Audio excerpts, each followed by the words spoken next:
So in 2007, the market crashed, and we had a lot of properties at the time, and we were caught flat-footed. I didn't even understand what market data meant, and I decided I was never gonna let that happen again. And here we are in maybe a shift, and so I don't want that to happen to me again. And also, what's happening in the market determines how we buy and sell, or if we buy and sell. And so let's just talk about that. And I just threw up some slides here to kind of give you all time. Is my clock started now, Jane? Yes, absolutely. It is, okay. So anyway, we'll go through these real fast. You can see these are 1, 2, 4, 1, 2 to 4, and then 5+ units. And the big difference between 2 and 4 and 5 is you can get Fannie Mae financing for the 2 to 4. So if you do like house hacking where you buy a fourplex and live in one, you can qualify. On 5 units, you can't get that financing. What's interesting is this is building permit. There's a big demand for housing, and so you can see what's happening, and that as our population increases, our building permits should be increasing, and now we're seeing that all of a sudden it's dropping down, and this is, I think, probably November data. Typically the data is 1 or 2 months old. Some of it's, and this is like to the minute. But again, then here's existing home sales, and you can kind of see what's happening to home sales. So what's that mean when we have a drop in existing home sales? What, prices go down because the inventory, there's more inventory. So, and then historically on these charts, you can see just how it goes. But, so we can see like the a number of units, and I picked a 5-year window. If you look at this, if you look at it full time, you can see it steadily increased, then dropped around 2007, started steadily increasing, and now we've had a big drop. In 2008, they started talking about shadow inventory. And what happened in the RTC days is they started dumping houses, and it wiped out all the markets. But it was good as an investor because we could buy 5 and 10 houses at a pop for like 30 cents on the dollar. Well, 2007, they didn't do that. They basically held on to the inventory. The people that owned the properties held on to the inventory. That was called the shadow inventory. And right here, this blue line is the vacant houses. This number, if you look it up, is about 19 million units. And that was considered shadow inventory. And what happened as the market improved, that shadow inventory got absorbed, and then you see this get smaller and smaller, and here it's probably 14 million or so. So that's kind of our shadow inventory. This is a really good chart. I like it because a lot of people don't give property owners the respect that they're probably entitled to. And the reason is, you look at this here, and right here is about 2/3 of the houses that are occupied, and here is about 1/3 of the houses that are occupied, and those are renter occupied. So we make a huge percentage of the housing market. So like if you're a contractor and you're not dealing with renters and people that are in the rent business, you're throwing away 1/3 of the market. And the thing is, and Robin's gonna talk about just rehabbing right and how to do it and survive and make money. But if you're a contractor, a landlord is a different animal than a homeowner. A landlord says, go over there, fix it, don't call me until it's fixed, and send me an invoice, I don't wanna talk to you anymore. And a contractor likes that too, because they don't have to sell anything, right? They get the repeat business. So you can kind of see that. Guess what that was? That was COVID. And that's the unemployment rate. So the only reason I'm bringing this, how am I doing on time? Okay, so the only reason, we're gonna run out of time, the only reason I'm bringing this up is because when they stop raising interest rates, it's gonna be because the employment is not too hot, right? And the prices are starting to go down. If employment's too hot, they're gonna tend to wanna keep inflation up. That's bad for us, maybe bad for us, depending on where you're at. If you're an estate builder, then that's probably good. If you're an ender, it's probably bad. An estate builder, somebody wants to buy as many properties. An ender is like, no, I want to hold on to my assets and I don't want them to go down in value. This here is the home prices.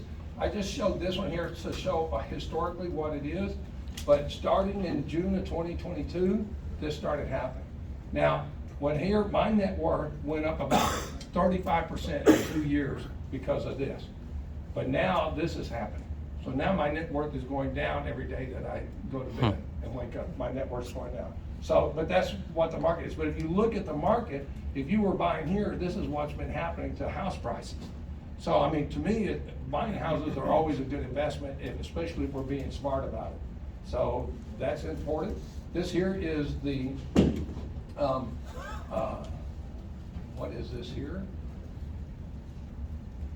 This is mortgage applications. And MBA is the leading source of mortgage applications because they look at all the different type of mortgages that are being applied for, but these are owner-occupied mortgage applications. And you can see what's happening is we have lots of mortgage applications here. So guess what the interest rate was here? Low. And that's when the mortgage company wouldn't even return my damn calls. I have an 800 credit score and I can't even get my house refinanced. And they said, we don't want to deal with yours because you're self-employed. We'd rather just do W-2s, right? Well, now what's happening?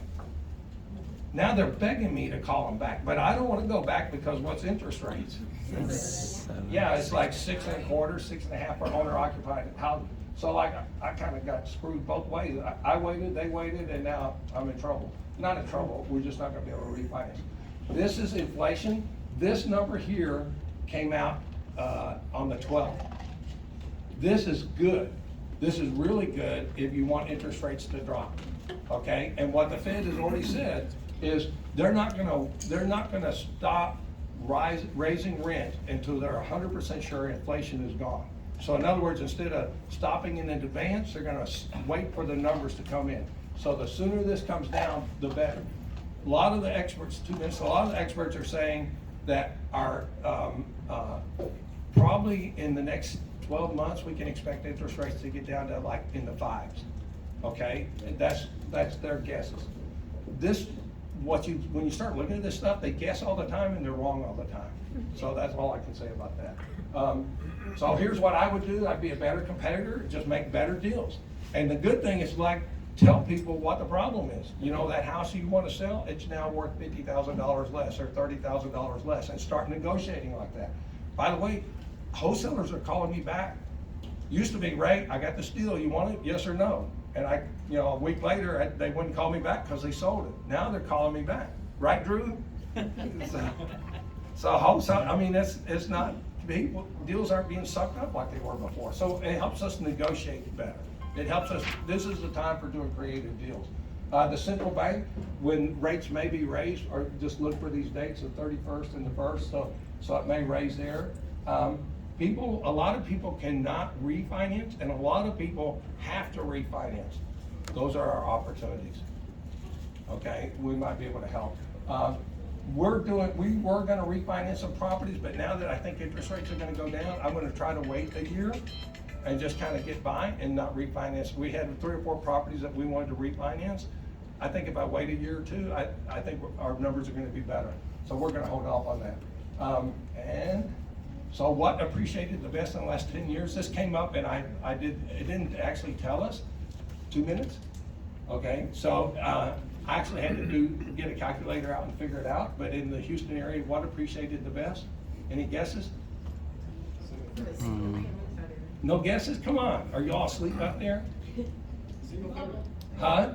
Single family. Okay. That's what, I did the math. That's what it was. Townhome, no, mobile home. Now, you know, some of the properties, a year before last appreciated 20%. And I'm not making that up. I mean, I saw it, I couldn't believe it. Okay, so I've got 2 minutes. Think about this problem right here. I got 1 minute. This is a real deal. In fact, I kind of renegotiated with the people yesterday. This is their scenario. They got a $650K house, the rehab $60K. They had 2 comps 6 months old, 6 months ago. You got the ARV wrong. I did comps on this all week. It's the ARV was closer to 605 to 620. Okay, well, let's keep it this way just because I did the math on this one. Okay, so, but what is the value of that house now? And what is the value of it when I finish my rehab? So we want, if we make money when we make the deal. So let's just get it right. So I just share this with you. I did this math here. If you look at the monthly payment here, this is what, if the affordability index is this amount, then this is what the same amount of money would buy at 3% versus 6.25%, 6.5%. Now, if this goes to 5.5%, then that's gonna go maybe to 500 or 520. The thing is, those houses will still sell for more than that, it's just that the market's a little bit tighter. So that means we're gonna do, in that area, that house, I might have had to do a $30,000 rehab, now I'm gonna do a $50,000 or $60,000 rehab. The good thing is I'm upgrading a good house, and I guess I'm the, oh, okay. I promise I would leave. Thank you, Ray. I was told to stand up and stand right next to you.